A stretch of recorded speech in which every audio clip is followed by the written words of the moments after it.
नमस्कार दोस्तों, एक छोटी सी प्रेरणादायक कहानी जो आपका जीवन बदल सकती है या किसी और का जीवन बदलने में आपकी सहायता कर सकती है।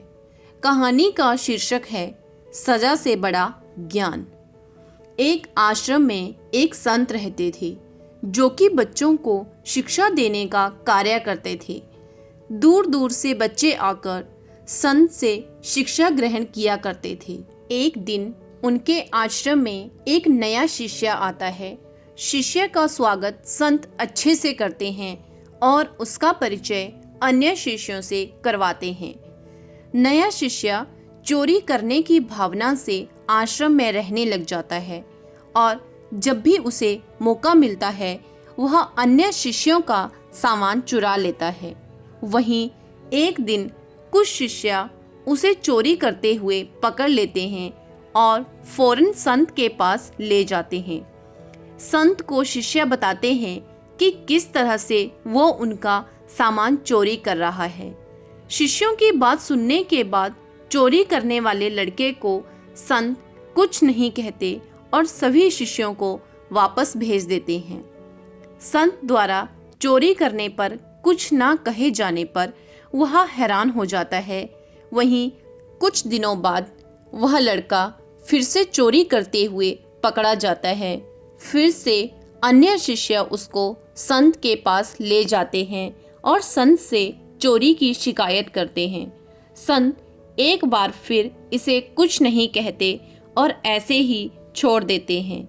संत द्वारा चोरी करने वाले लड़के को आश्रम से ना निकाले जाने पर अन्य शिष्य नाराज हो जाते हैं और अपनी नाराजगी जाहिर करते हैं। तब संत शिष्यों को समझाते हैं कि वह लड़का इस आश्रम में नया है और बुरी आदत में फंसा हुआ है। व्यक्ति की आदतों को बदलने में समय लगता है।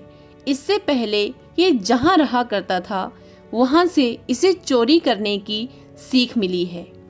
इस आश्रम में अच्छी बातें, पढ़ाई लिखाई सिखाई जाती है और एक दिन यह लड़का भी अच्छा ज्ञान हासिल करने के बाद सुधर जाएगा। अगर मैं उसको आश्रम से निकाल दूंगा तो वह चोरी करना नहीं छोड़ेगा तथा कहीं और जाकर चोरी करने लग जाएगा।